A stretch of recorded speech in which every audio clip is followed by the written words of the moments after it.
അങ്ങനെ വിളക്കേട്ടിൻ്റെ സമയമായിട്ടോ 6:30-ക്കാണ് വിളക്കേട്ടിൻ്റെ ഇത് ആരംഭിക്കുന്നത്. അതാണ് അവൻ തൊഴുതുകൊണ്ട് നിൽക്കുന്നത്. എന്താണെന്ന് പോലും ഈ പ്രായത്തിൽ അറിയില്ല.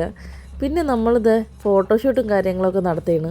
എവിടെ പോയാലും ഉള്ളതാണല്ലോ. അതെല്ലാം കഴിഞ്ഞതിന് ശേഷം നമ്മളിത് പ്രാർത്ഥിച്ച് വിളക്കേട്ട് തുടങ്ങണമെന്നേ തന്നെ കുറിയെല്ലാം ഇട്ട് മാറി നിൽക്കുകയാണ്. കാരണം ഇനി അങ്ങോട്ട് അടുക്കാൻ പറ്റത്തില്ല. വിളക്കേട്ട് ആരംഭിച്ചു കേട്ടോ.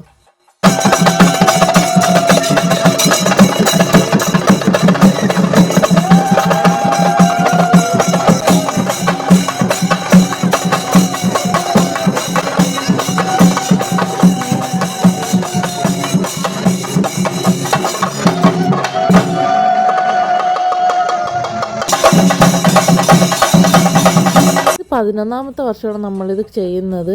അതുമാത്രമല്ല ഇത് പോകുന്ന കാണുമ്പോൾ ഭയങ്കരമായിട്ട് സങ്കടം തോന്നും. പിന്നെ പ്രസാദം കിട്ടിയതിൻ്റെ സന്തോഷത്തിലാണ് അമ്മൂനെയും ഒക്കെ. പിന്നെ ഇതെല്ലാം കഴിഞ്ഞിട്ട് ഇവിടെ ഒരാൾ നല്ല കരച്ചിലാണ്. ഈ കരച്ചിലിൻ്റെ കാരണം എന്താണെന്നുള്ളത് ഞാൻ പറഞ്ഞു തരാം. അവൻ ആദ്യമേ പേടിയുള്ളൊരു സംഭവമാണ് ഈ പടക്കം പൊട്ടിക്കുക,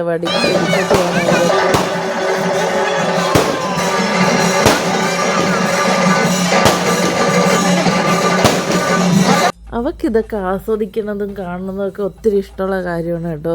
അതുകൊണ്ട് തന്നെ അവൾക്ക് ഈ കാര്യങ്ങളൊന്നും പേടിയില്ല. എല്ലാം കഴിഞ്ഞതിൻ്റെ സന്തോഷത്തിൽ ഇത് ചെരുപ്പിട്ട് ഓടി ഇറങ്ങിയെടുക്കും.